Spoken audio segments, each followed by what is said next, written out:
Welcome to your favorite noontime show. This is the Baptist Lunch. Magandang tanghali po sa lahat ng mga kapatiran nating sumusubaybay sa ating pong programa po ngayon. And it's good to be back again for another episode ng ating pong The Baptist Lunch. Magandang tanghali sa lahat ng mga kapatiran natin na ngayon ay sumusubaybay po sa ating pong programa.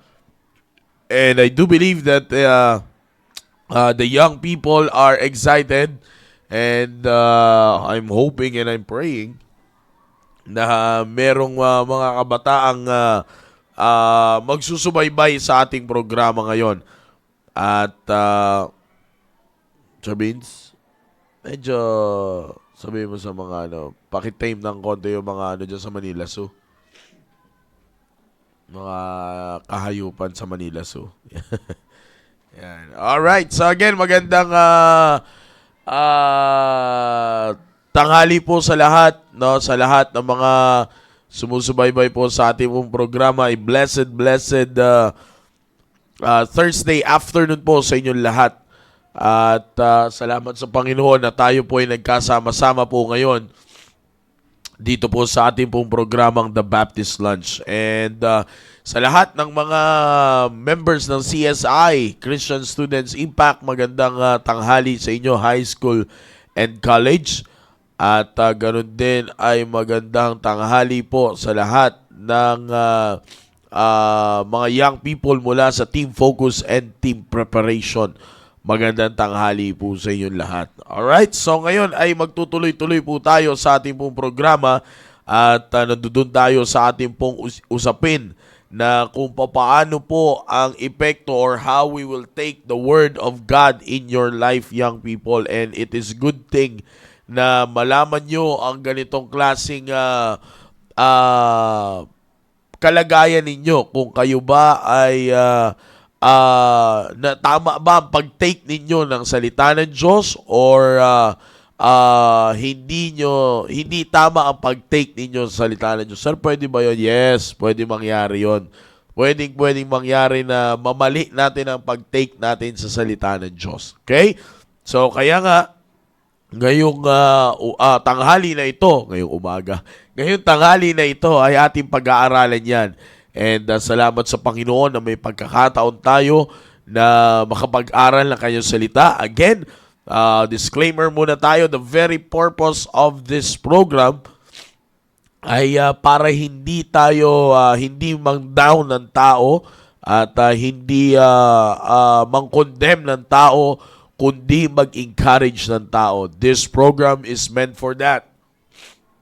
Medyo masakit nga lang minsan ang mga mabibitawang salita. It's because of the reason involved ang salita ng Diyos. Kaya masakit yan, no?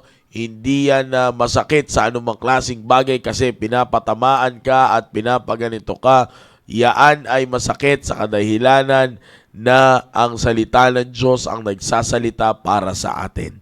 Okay? So, kaya sa lahat ng mga kapatiran po natin nakikinig po ngayon ay magandang tanghali po sa inyong lahat. And just like what I'm always saying, let's enjoy the program. Send the link, tag the names of your friends and relatives so that they too can enjoy this wonderful program na meron po tayo. Okay? So again, magandang tanghali, Luzon, Visayas, and Mindanao. And of course, shout out sa lahat ng mga sumusubaybay po ngayon sa ating corners, North, South, and East corner, and West corner. No, of course, sa aking mahal na asawa, Mami Shoven, Baby LG, magandang tanghali sa inyo. At sa lahat pa ng mga kapatirang sumusubaybay sa atin po ngayon. And of course, to our beloved pastor who is the executive producer and the director of the program The Baptist Lunch. Yan, magandang tanghali po sa inyo. Okay? So, tuloy-tuloy po ang ating pong balitaktakan ngayong pong tanghali po na ito. Pero mag-tissue. Okay, so mukhang may problema na naman ang Messenger kung saan na naman tayong nagla-log out. Meron ba? Hindi lang ba ako nakakaranas nito? Ayun, meron nga. Alright, so again, ay sa lahat po ng mga kapatiran natin ngayon, magandang tanghali sa inyong lahat. Okay? So, dito po sa ating pong pag-uusapan po ngayon.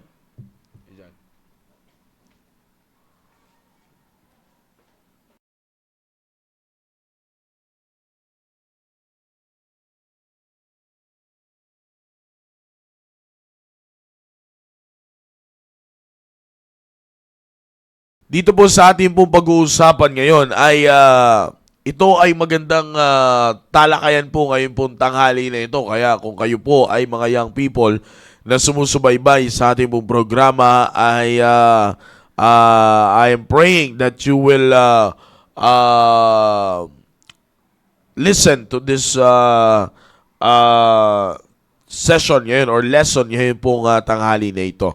Alright, now as far as we all know, brethren, we live in the world that is obsessed with blending in or in blending in. Tayo po ngayon ay namumuhay na sa isang klase ng mundo that the tendency of or for you to have a successful life, a good life, is for you to blend in with their wants. Yan na po ang trend ng mundo ngayon. Dahil kung gusto mo na ikaw ay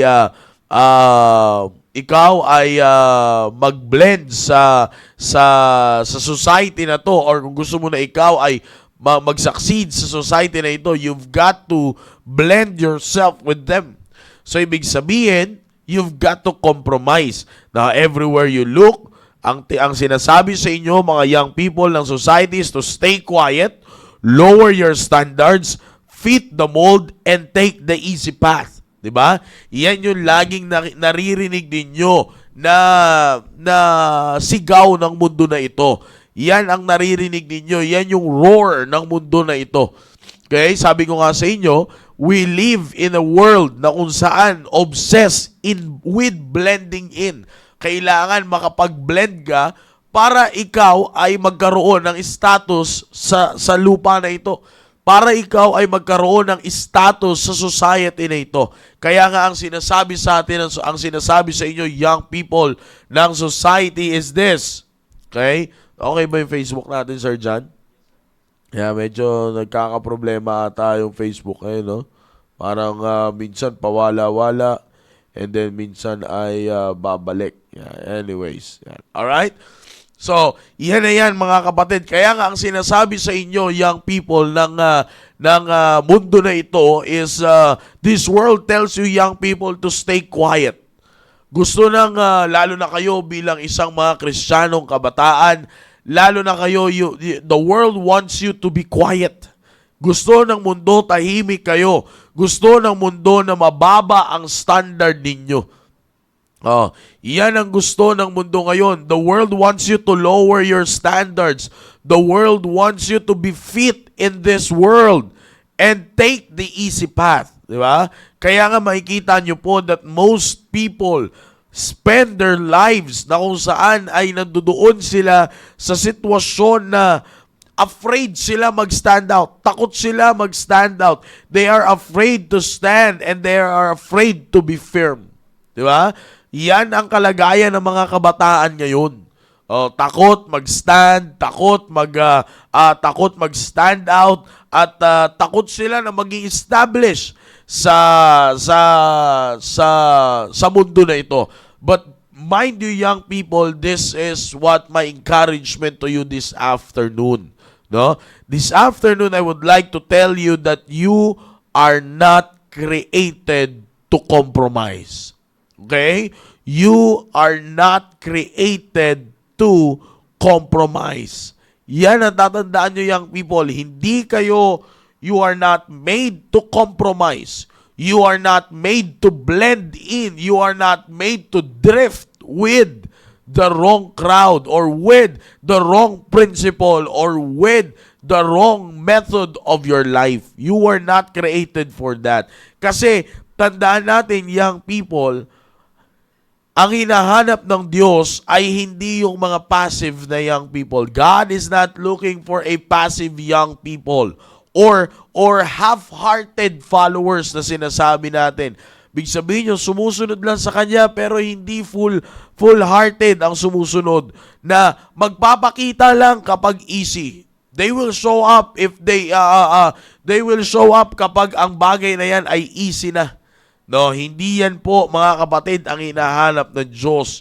He is calling a generation of young people who are ready to step and to stand. Yan.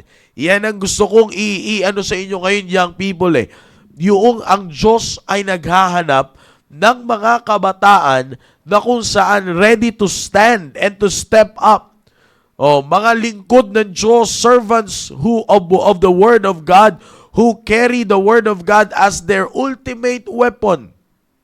Yan ang pinakailanganap ng Diyos, and refuse to bow pressure, to bow to pressure, culture, and convenience. Yan. Alam nyo, young people, ito ang klaseng kabataan na hinahanap ng Diyos. Ako po, pumunta ako ngayon dito sa inyo, and I am speaking to you this afternoon with a principle based on the Word of God. Kasi young people, alam ninyo, sa dami nung nakaraang, kailan ba kami nag-uusap ni Sir Conrad at saka ni Pastor? I think Monday, if I'm not mistaken, Monday, na merong sinabi si Sir Conrad na merong isang school sa Parañaque. Yeah, Monday.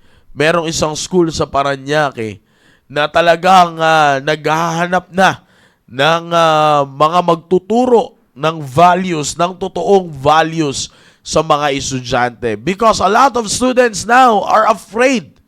Marami na, nung nakaraan, nag-uusap kami nila Brother Glenmark, nila Brother Steven at sa mga ilang kasamahan namin. Nag-uusap kami at sinasabi nila na marami na ngayong school ang nagpo-post ng kanilang pasok. It's because of the threats. Diba? Marami na. Marami ng takot na estudyante na pumasok. Kaya nga, ang sigaw ng mga estudyante ngayon ay kung pwede, i-virtual na lang ulit yung pasok, mas safe pa daw. Diba? Ang dami na ngayon. And this world, young people, for you, is already in chaos. Diba? Itong mundo na ito ay chaotic na para sa inyo, magulo na masyado para sa inyo. Kaya nga, kailangan na ngayon ng isang kabataan na mag-i-step up, mag-i-stand out, magiging firm sa kanyang pinangahawakan. And that can only happen if you take the Word of God seriously. Etong tatandaan ninyo, young people. Okay, listen to this. When you take God's Word into your life and lock it into your heart, hindi ka lang basta magsusurvive, young people, sa iyong battle bilang isang kabataan, but you will take the ground. Tandaan yan. Di ba? Naalala nyo, pinag-uusapan natin dito is all about taking the ground, taking your ground as it is, na talagang kahit sino pa yung bumangga dyan, hindi mangyayari na ikaw ay mauuga. Okay? When you take the Word of God seriously in your life, lock it into your heart. Diba? Sabi nga ng Book of Proverbs, ano ang gagawin mo sa commandment? Make it as the apple of thine eye. Bind them upon thy fingers. Write them upon the table of thine heart. That is what you will do when you receive the commandment of God, young people. Para sa mga team focus, ganyan ang gagawin nyo. Lalo't higit sa inyo, mga team preparation. Alright, let me say this to you, team preparation, no? Let me say this to you. Ito dapat ninyong tandaan, team preparation. I know some of you are older than me. A lot older than me. Some of you are my kuyas and my ates, no? Alam ko yan. But age, when it comes to the principles of the Word of God, age, dito natin sinasabi that age is just a number. Age doesn't matter pagdating. Hindi lang sa love life, young people. Team preparation, ang age doesn't matter. Kaya nga minsan dun lang kayo na nakafocus na. Ano na ngayon ang ano na ngayon na isang tabi, salita ng Diyos. Bakit?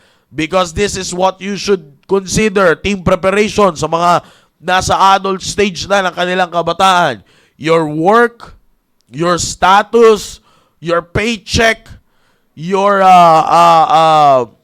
how you are famous, kung gaano ka man kakilala, your status, sabi ko nga, and then your paycheck, your situation right now, hindi yan ang basihan para sabihing matured ka na. Okay? Hindi yan basihan, team preparation. Bakit? Because you have to accept the truth na nasa inyo ang target ng dyablo. If the devil can ruin your life by putting pride into your heart, just like what happened to Pharaoh, diba? Yung preaching ng ating mahal na pastor, para hindi makita ni Pharaoh yung dahil alam ni Pharaoh, alam ng Diyos, nagigil si Pharaoh na makuha ulit ang mga Israelites, mapatay niya ulit or maslave niya ulit ang mga Israelites. Dahil alam ng Diyos, nagigil siya on that particular moment ng kanyang buhay para magtuloy-tuloyan at magpakilala ang Diyos sa kay Pharaoh. Anong ginawa ng Diyos? Inatake ng Diyos ang kanyang puso. He hardened Pharaoh's heart para hindi makita ni Pharaoh na mapapahamak pala siya. Huwag nyo nang antayin team preparation na ganyan ang mangyari sa inyo. Pwedeng mangyari yan sa inyo kapag ang pride ay nag-sink in sa inyo. Paano magsisink in ang pride sa inyo, team preparation? This kind of program, hindi mo na to papansinin because you are already made. You think that you are already made. It's because of your work. It's because of your situation. Papaano ka inaasahan sa simbahan? Papaano ka inaasahan sa iyong grupo? It's because of your paycheck. Gaano kalaki ang sweldo mo? 'Di ba? Gaano kaganda ang buhay mo ngayon? 'Di ba? Kaya nga, team prep, you've got to listen to this carefully.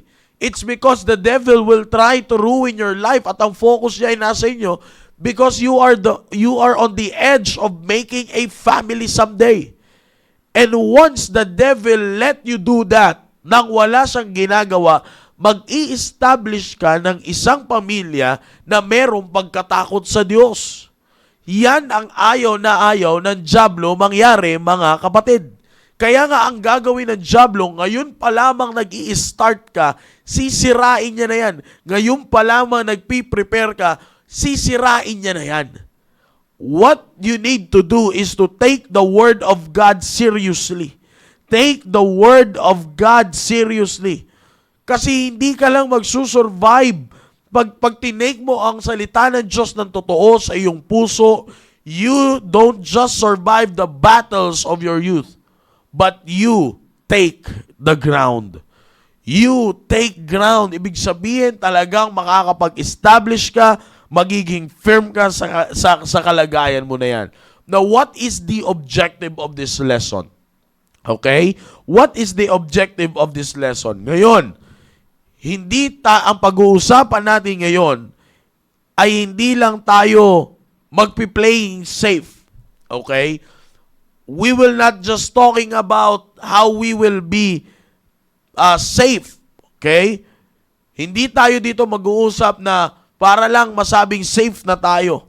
Hindi natin kailangan yon. Because playing safe, young people, makinig. Young people, playing safe in your Christianity is a kind of Christianity that is a lukewarm Christianity. Lukewarm Christianity yan, young people. Yung masabi mo lang na kaya ka nandiyan dyan just for you to play it safe. Dito lang ako sa ministry na to kasi para hindi ako makuha ng dyablo. No. Even those, kaya nga tahasan kong sinasabi sa inyo that even us, na laki sa simbahan, ang pinakadelikadong tao sa loob ng simbahan. Bakit? Because we know how to play church. Diba? Sinabi ko yan, sa lahat ng mga laki simbahan, you've got to accept that reality. We know how to play church. We are the most dangerous young people, mga kabataang lumaki sa simbahan. Bakit? It's because of how we play church. Bakit? It's because some of us are thinking that, since that I grew up in the church, I'm safe. No, you're not. Hindi ka safe. Ako na nagsasabi sa'yo, hindi ka safe. The devil will be the one that will go after you. Ikaw ang pupuntiryahin ng dyablo. Kaya nga, kailangan mong makita that playing safe Christianity is a lukewarm Christianity. Playing it safe Christianity is a lukewarm Christianity. Now, ngayon, titingnan natin, young people, sa lahat, I want to be a blessing because for those of you young people na naglilingkod sa Panginoon, makinig kayo ng maigi. Gusto ko na by the grace of God, I am here to be a help to you. Alam ng Diyos ang puso ko. Again, from the very beginning, nag-disclaimer ako sa inyo, this program is not to condemn any people, any young people. But this program is meant to encourage you using the principles of the Word of God. Now, dito ngayon titingnan natin mga kapatid, mga young people, what it actually takes to serve Jesus Christ with an uncompromising attitude. Okay? Titingnan natin ngayon, young people, kung papaano paglilingkuran ng Panginoong Jesucristo with an uncompromising attitude.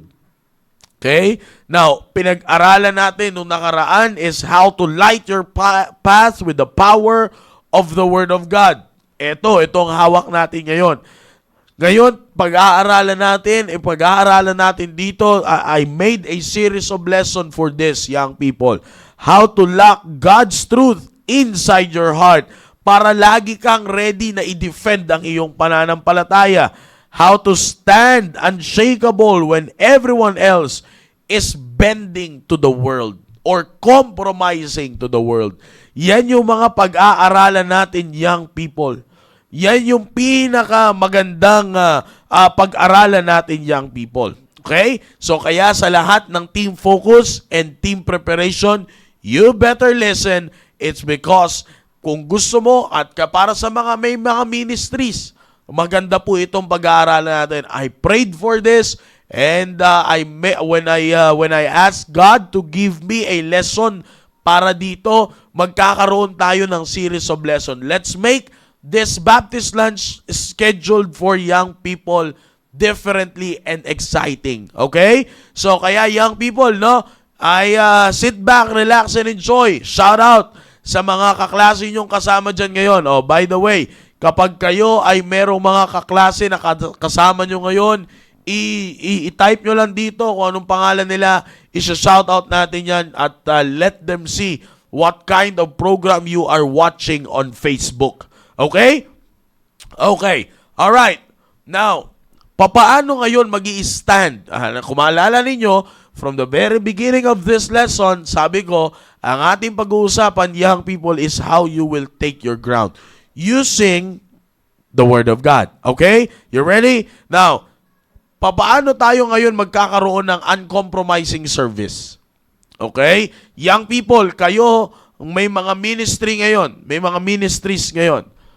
How you will stand the ground with an uncompromising service. Number one, you've got to set the standard. Okay?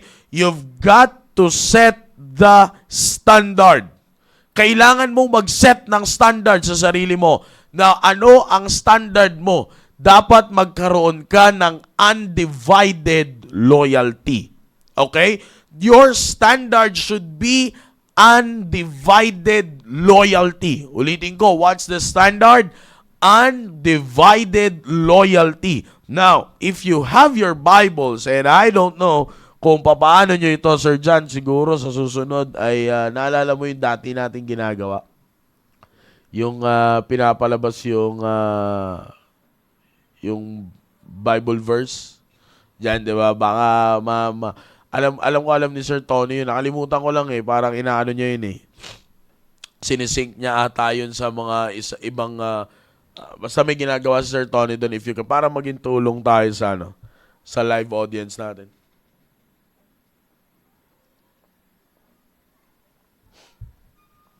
Okay? Now, kasi kaya ko po natin gagawin yan medyo dito sa ating topic lessons, no? Ay marami tayong titingnang salita ng Diyos na bubuksang verses para makita nyo naman mga kapatid na this is not my opinion. No, kasi ako na po mismo magsasabi sa inyo, kapag opinion ko na to, wag na kayo manood ng Baptist Lunch. Dahil kung opinion ko lang, wala rin. Kung walang power ng Holy Spirit, wala rin mga kapatid. Okay? Now, the standard should be undivided loyalty. Okay? That should be the standard of every young people who are serving the Lord Jesus Christ. Undivided loyalty.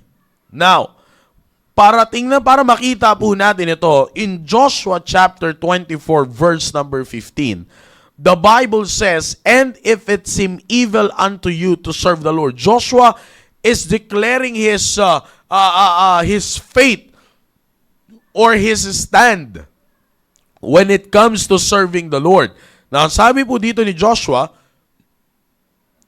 "And if it seem evil unto you to serve the Lord, choose you this day whom you will serve." Di ba? Maalala nyo po, ito po ay nagsalita. Kumbaga, ito yung sona ni Joshua sa tao sa tao ng Israel. No? Ito yung sabi ni Joshua, "And if it seem evil unto you to serve the Lord, choose you this day." And ang sabi niya sa dulo, "But as for me and my house, we will serve the Lord." Now notice, "And if it seem evil unto you to serve the Lord, choose you this day." Now, pinapakita sa atin dito, young people, pinapakita sa inyo dito ng verse na ito that you cannot serve two masters. Kaya nga kung babaybayin natin yung talata, sabi dyan ng Bible, "And if it seem evil unto you to serve the Lord, choose you this day whom you will serve, whether the gods which your fathers served on the other side of the flood, or the gods of the Amorites in whose land ye dwell. But as for me and my house, we will serve the Lord." Dahil ipinapakita sa atin dito, or sa inyo, bilang isang kabataan, kayong mga merong ministry, you cannot serve two masters. Okay? A compromising attitude, eto yan, young people, tandaan nyo ito. Kailangan makita nyo ito, young people. A compromising attitude is this: trying to fit in with the world while claiming to serve God. That is a compromising attitude. Ulitin ko ha. A compromising attitude is trying to fit in with the world while claiming you serve God. Yan ang compromising attitude at yan ay mag-iiwan sa'yo. Young people, tandaan mo to. Team focus, team preparation. Yan ay mag-iiwan sa'yo ng spirituality or spiritually weak and ineffective. Iiwanan ka niya ng ganyang klaseng kalagayan sa buhay. You will become spiritually weak and ineffective. Bakit? Dahil pilitin mo mang maging effective ka, you will never be an effective servant of God if you have a compromising attitude. Young man, young lady, you've got to focus on that. Kung hindi ka magiging maayos na lingkod ng Diyos, kung ikaw ay if you will try to still fit in with the world while claiming that you want to serve God, you will become ineffective. And not just only that you will be ineffective, kundi magkakaroon ka din or ikaw rin ay manghihina spiritually. Spiritually weak ang bagsak mo niyan, young people. Kaya nga makikita natin dito that Joshua made a statement at nagsabi siya dito, nagsimula siya ng standard na undivided loyalty. Na kung ikaw ay maglilingkod sa Diyos ka lang maglingkod, wag sa tao. Kung ikaw ay maglilingkod sa Diyos, wag ka nang mag-compromise sa gustong mangyari ng mundo, kundi mag-submit ka lang. Listen, ulitin ko. Kung gusto mong maglingkod sa Diyos, wag ka lang. Kung gusto mong maglingkod sa Diyos, at kung ikaw ay naglilingkod sa Diyos, wag ka nang mag-compromise sa mundo na ito, kundi mag-submit ka. There is a vast difference between submission and compromising. Okay? Submission is giving the whole you. It takes a commitment to do it. Compromising, wala kang ibang gagawin kundi sumang-ayon ka lang. Di ba? Ganun lang ang compromising. But when it comes to submission, young people, you've got to give your heart fully to the Lord. Now, kaya nga, sabi ko sa inyo dito, makikita ninyo na si Joshua ay nagturo ng undivided loyalty. Kaya nga sabi niya, if it seem evil unto you to serve the Lord, you've got to choose kasi hindi pwedeng dalawa. You've got to choose. Sino ang paglilingkuran nyo? Yung God of your fathers on the other side of the flood? Or the God of the Amorites in whose land ye dwell? But as for me and my house, we will serve only the Lord. We will serve the Lord. Isa lang ang pinili ni Joshua. Hindi sinabi dito ni Joshua na, but as for me and my house, we will serve the gods of the Amorites kasi dito tayo nakatira. And the Lord, no. Talagang nag-stand si Joshua that there should be a standard, and that is the undivided loyalty. As you go through the story of Joshua, makikita nyo, Joshua is imposing to serve the Lord thy God na nagligtas sa atin sa Red Sea, sa slavery of Egypt, sa bondage of sin. Lahat yan, sinabi ni Joshua. Kaya nga ang resulta, dahil nag-stand si Joshua, all of the nation of Israel serve only the Lord. Oh, ganyan din ang pwedeng mangyari sa inyo. Ito yan, tandaan ninyo, young people. Listen to this, team preparation. Uncompromising service requires choosing your side early. Oh, maliwanag? Young people, team focus, team preparation, ulitin ko. Uncompromising service requires choosing your side early, declaring your loyalty and standing firm without hesitation. Yan ang isang uncompromising service. Yan kapag gusto mong maglingkod sa Diyos, you've got to pick your side. What side are you? Are you in the side of God? Or you are on the side of the world? Tandaan mo, hindi pwedeng dalawa. Hindi pwedeng dalawa. Dapat Diyos lang. Kapag ikaw ay naglilingkod sa Panginoon, young people, Diyos lang. Kapag ikaw ay may ginagawa para sa Panginoon, Diyos lang. Kapag ikaw ay gusto mong lumago para sa Panginoon, Diyos lang din ang kailangan mo. Wala kang ibang kailangan, young people. Hindi mo kailangan mag-submit sa mundo, sa gustong mangyari ng mundo. Bagkos ang kailangan mo lang mag-submit ay isubmit mo ang sarili mo sa Diyos. Bakit? Para sa lahat ng ginagawa mo sa loob ng simbahan ay laging para sa Diyos. Alam niyo po, kagabi nag-uusap kami ng ating mahal na pastor, and I did learn something. No, talaga namang pag ang ating mahal na pastor ay nagbitaw, and I really thank God for that. No? Sabi ko nga sa kanya kahapon, nag-reply ako sa kanya. Sabi ko, one thing I learned tonight, Dad, is this. When you talk with wisdom. You are not talking in issues. Kasi alam nyo, madali lang kapag bombarded ka na ng issues in life, kapag grabe na ang atake ng issues sa'yo sa buhay, ang magsasalita ka na according to the issues. Yan na yan eh.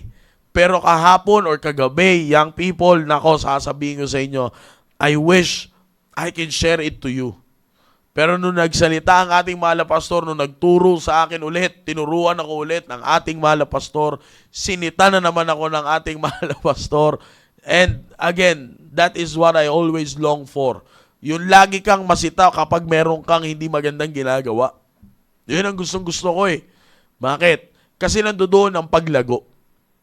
Okay? I'm not saying this to brag, but I just want to share my blessing.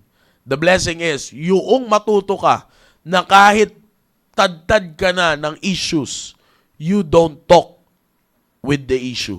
You talk with wisdom. Bakit? When you talk with wisdom, you will address the issue properly. But when you talk with issues, you cannot address the issues properly. Bakit? It will come out based on your emotion. But when you talk with wisdom, you will address at yung mga makikinig ay mai-encourage pa. Oh, ito pala yung sinasabi. Ito pala yung dapat kong gawin. Now I understand kung bakit ito ang pinapagawa sa akin. Man, I'm telling you. Sabi ko nga grabe. Pati ako muling na-encourage that I have to keep doing what I am doing for the glory of God without compromising to the standards of this world. Without compromising to what this world wants, kundi kung ano lang yung gustong mangyari ng Diyos sa aking buhay. Tandaan nyo, ulitin ko, young people, uncompromising service requires choosing your side early. Anong side ka? Okay? Declaring your loyalty and standing firm without hesitation. That is what we call the standard. Undivided loyalty when it comes to service for God. Uncompromising service requires you to have a standard, young people. By the way, let me clear this. The only thing na meron ka bilang isang Kristiyanong kabataan, okay? Listen, the only thing na meron ka bilang isang Kristiyanong kabataan is this: to do and to choose what is right. To do and to choose what is right. Anong ang tawag nila dyan na naalala nyo sa Soul Liberty? Yung will, ano nga yan? Free will. Makinig. Your free will. Young people, listen. Importante itong sasabihin ko. Your free will is not to choose what is right and what is wrong. That is wrong. Your free will is to choose and to do what is right. Kahit ibalik nyo pa po ako sa Genesis account, kaya nating sagutin yan.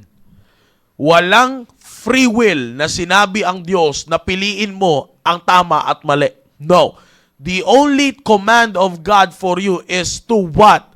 To touch not the tree that is in the midst of the garden.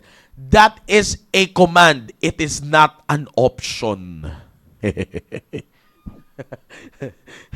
That is a command. It is not an option. When you make it an option, lalabas ang free will na sinasabi mong pumili ng tama at mali. Because in the very first place, bakit ka magsisikap na pumili ng mali kung alam mong mali? Ay, nako. Diba? Oh. You listening, young people? See that?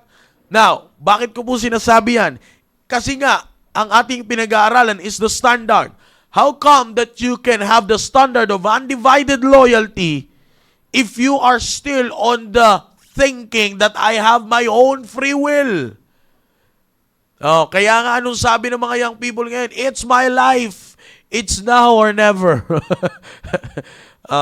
Diba? Buhay ko to kalayaan kong pumili. No, wala kang kalayaang pumili. Ang kailangan mo lang gawin at piliin ay yung tama. At ang kailangan mong gawin ay ang tama. It is very wrong for you to have the thinking that you have the free will of choosing what is right and what is wrong. Because if you will use to me the Genesis account way back in the Garden of Eden, it is a command, sabi ng ating mahal na pastor. It is a command. It is not an option. For Adam and Eve, God didn't give them an option. No. God gave them a command to not eat and touch the tree of knowledge of good and evil. It is not an option. It is a command. Now, for you to set the standard of having an undivided loyalty, young people, listen carefully. You've got to do and to choose what is right. And to choose what is right is to cling to the Word of God, and to do what is right is to not compromising with this world. But rather, you will do what is right according to what the Bible says. I hope I've been a blessing sa inyo ngayong pong hapon po na ito. No po? Salamat sa Panginoon na tayo ay nakakapag-usap ng ganito. At sabi ko nga, wala po akong ibang hangarin dito, kundi ang ma-encourage po kayo gamit ang prinsipyo ng salita ng Diyos. I'm not here to condemn you. Wala po akong ibang gustong gawin dito, kundi ang maging pagpapala po sa inyo. No? Every time I go here, I always pray before. I always pray before I go here. Sabi ko, ay nawa tanggapin ng mga maraming kabataan ang lesson na mabibitawan ngayon. Okay? So I hope ay ang bawat isa ay pinagpala sa tanghali po na ito. At again, sabi ko nga, that's the only goal of this program. Alright? Ever since this program was made, the very goal is for all the young people to be equipped using the Word of God. Okay? So maraming salamat po sa lahat ng sumubaybay sa ating pong programa po ngayon. Thank you very much for being with me this afternoon. And I hope and I pray na ang bawat isa po sa atin ay talagang nagkaroon ng pagkakataon na magkaroon ng pagkakataon na lumago sa salita ng Diyos. Shoutout sa lahat ng mga kapatiran na nandiyan dyan ngayon. Shoutout po sa inyong lahat and may God continually bless you. No? At wag lang talaga makinig kundi i-apply ang salita ng Diyos. Alright, so in behalf of our pastor who is the executive producer and the director of the program, The Baptist Lunch, magandang tanghali po ulit sa inyo lahat. Ako po ang inyong lingkod, just like what I'm always saying. Brother Mac here, signing off for today's episode of TBL. See you next week. Blessed and unstoppable. To God be the glory.